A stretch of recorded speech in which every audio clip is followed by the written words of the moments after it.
Assalamualaikum warahmatullahi wabarakatuh. Pada pertemuan kali ini kita akan membahas tentang jaringan transportasi.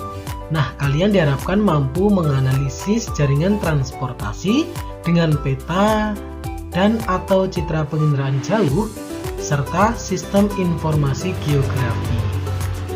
Nah, pada kesempatan kali ini saya akan memberikan pendahuluan tentang apakah itu jaringan transportasi dan apa saja unsur-unsur jaringan transportasi, sehingga kita bisa memanfaatkan peta maupun citra penginderaan jauh untuk menganalisis jaringan transportasi tersebut.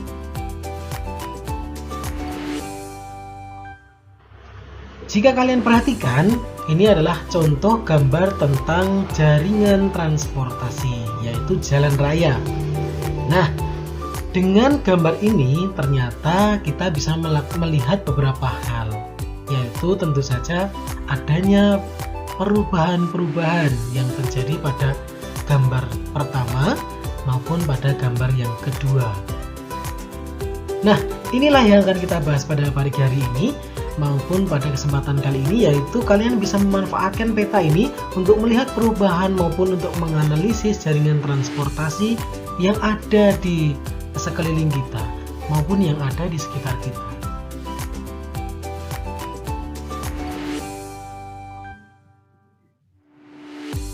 Jaringan transportasi adalah suatu sistem memindahkan orang atau barang dari suatu tempat ke tempat yang lain, yang terdiri dari beberapa komponen yang saling berhubungan dan mempengaruhi satu sama lain.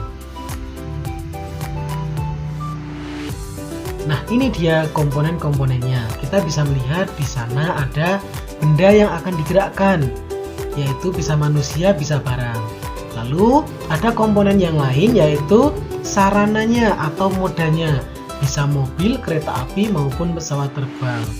Lalu ada prasarana transportasi, yaitu jalur, jalan, terminal, dan lain sebagainya. Nah, itulah komponen-komponen dari transportasi.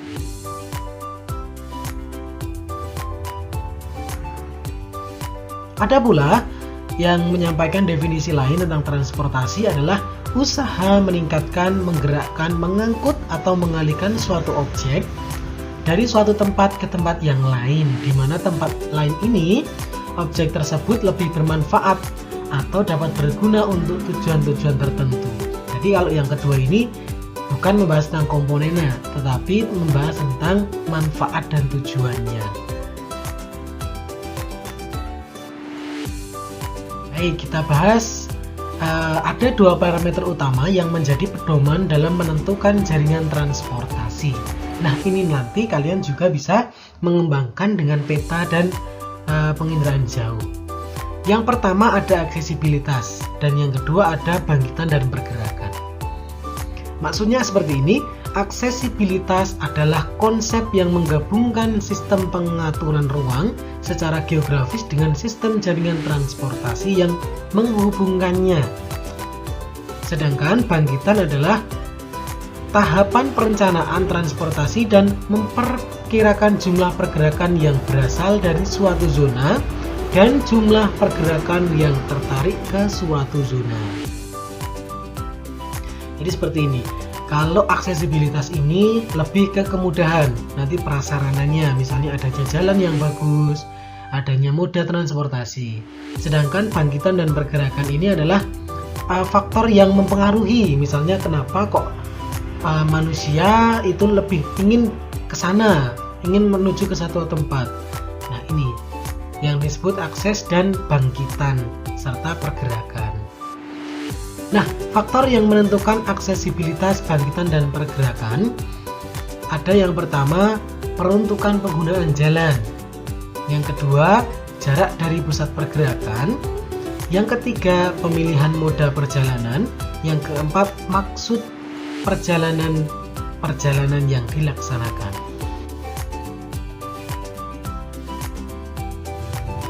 Nah, kita masuk pada model perencanaan transportasi 4 tahap. Ini bisa kalian kembangkan ilmu untuk kalian bahwa untuk perencanaan transportasi ini ada tahap-tahapnya. Yang pertama bisa menggunakan permodelan bangkitan, dan tarikan pergerakan. Yang kedua ada permodelan sebaran atau distribusi pergerakan. Yang ketiga bisa menggunakan pemodelan pemilihan moda atau model split. Dan yang terakhir, kalian bisa menggunakan model pemilihan rute perjalanan.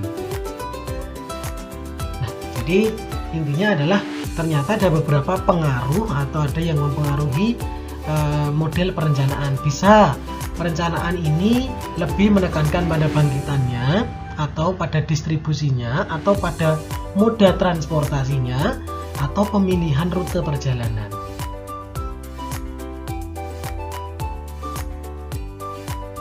Nah, kalau kita ingin merencanakan jaringan transportasi, ada beberapa jenis jalan yang perlu kalian ketahui. Karena jalan itu tidak sama. Ada yang menurut sistemnya ada jalan primer atau utama, lalu ada jalan sekunder atau kedua lah ibaratnya begitu. Jalan primer contohnya jalan nasional, sedangkan jalan sekunder itu yang tidak utama atau jalan kedua atau alternatif lah. Ini adalah jalan perkotaan.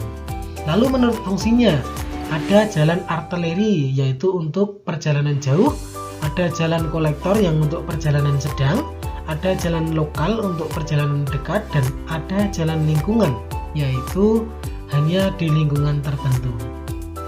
Sedangkan menurut statusnya ada beberapa kriteria jalan yaitu jalan nasional, jalan provinsi, kabupaten, kota, dan desa.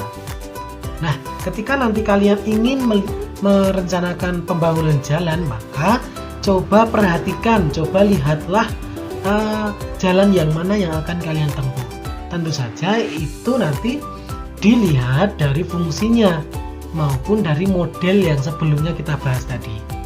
Berarti kalau misalnya jalannya besar kecil, berarti moda bangkitannya atau faktor yang mempengaruhinya itu apa?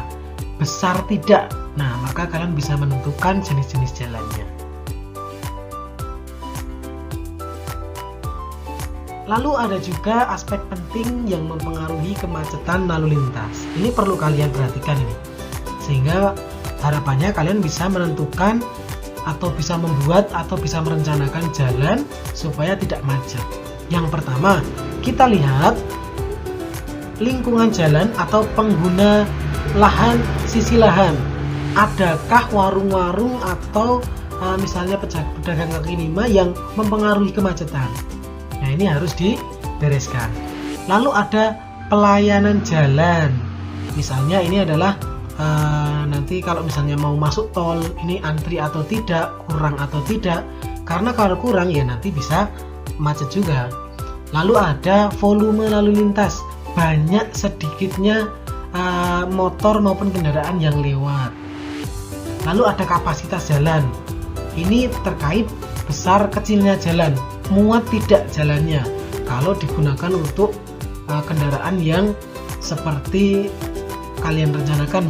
Misalnya ini jalan nasional tapi kok jalannya kecil, maka kapasitasnya harus diperbesar. Lalu ada hambatan samping. Nah, ini lingkungan juga ini sebenarnya ya. Misalnya daerahnya adalah daerah dekat tebing, misalnya dekat sungai. Nah, ini lebih ke lingkungan alam.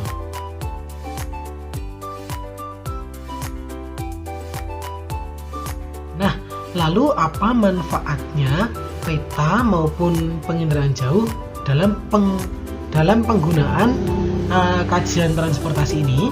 Yang pertama, ternyata peta, PJ maupun SIG itu bisa digunakan untuk data penggunaan lahan. Penyedianya adalah peta, PJ, dan SIG. Lalu juga bisa digunakan untuk mengumpulkan data. Bisa data ekonomi, sosial, maupun jumlah penduduk. Dan yang paling penting adalah peta, PJ, dan SIG ini bisa digunakan untuk inventarisasi jaringan transportasi atau kondisi jalan. Nah, itu tadi materi kita tentang transportasi, yaitu terkait dengan pendahuluan apa sih transportasi dan apa sih yang akan kalian lakukan, laksanakan dengan peta, PJ, dan SIG tadi. Intinya adalah kita bisa sama-sama belajar bagaimana merencanakan jalur transportasi. Nah, demikian untuk materi pada pagi hari ini. Terima kasih.